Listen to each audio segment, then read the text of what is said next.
বন্ধুরা, আজ এমন একটা পবিত্র বিষয় নিয়ে কথা বলবো যা ভক্তির গভীরে নিয়ে যায় এবং শ্রী রাধারানীর প্রতি আমাদের হৃদয়কে আরও নিবেদন করে। আজকের বিষয়বস্তু রাধারানীর চরণ চিহ্ন। এই চরণ চিহ্ন শুধু কয়েকটি প্রতীক নয়, এগুলো রাধারানীর দিব্য উপস্থিতি এবং প্রেমের অনন্ত স্মারক।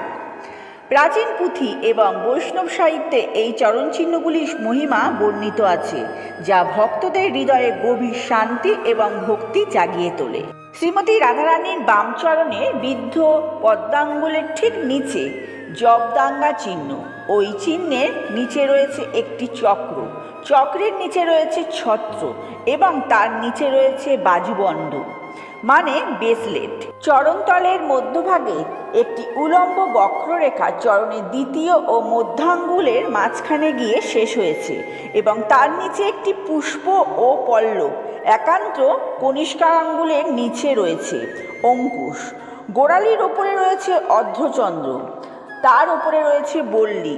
এইভাবে তার বাম চরণে 11টি শুভচিহ্ন নিত্যকাল বিদ্যমান। শ্রীমতী রাধারানীর ডান চরণের বৃদ্ধাঙ্গুষ্ঠের নিচে রয়েছে শঙ্খ। দক্ষিণ চরণের কনিষ্ঠ আঙুলের নিচে রয়েছে একটি যজ্ঞবেদী, তার নিচে রয়েছে কর্ণকুণ্ডল। কর্ণকুণ্ডলের নিচে রয়েছে একটি গদা। দ্বিতীয়, তৃতীয় ও চতুর্থ আঙুলের ঠিক নিচে একটি পর্বত চিহ্ন, তার নিচে একটি রথ, রথের পাশে বর্ষা এবং গোড়ালির ওপরে একটি রয়েছে মৎস্য। এইভাবে শ্রীমতী রাধারানীর চরণকমলের সর্বমোট 19টি বিশেষ শুভচিহ্ন বিদ্যমান রয়েছে। বিশ্বাস করা হয় যে এই চিহ্নগুলির ধ্যান ও দর্শন করলে ভক্তরা রাধারানীর কৃপা লাভ করেন।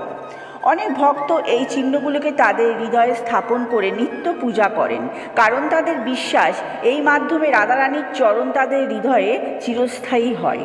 রাধারানীর চরণ চিহ্নগুলি প্রধানত বৃন্দাবনের পবিত্র ভূমিতে দেখা যায়। বৃন্দাবন রাধাকৃষ্ণের লীলাক্ষেত্র, যেখানে তাদের প্রতিটি পদক্ষেপেই ছিল প্রেম ও ভক্তির প্রকাশ।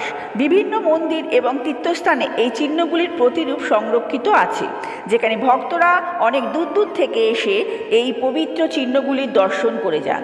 রাধারানীর চরণ চিহ্ন কেবল একটি প্রতীক নয়, এটি অসীম প্রেম, ভক্তি এবং ত্যাগের এক অনন্ত প্রবাহ।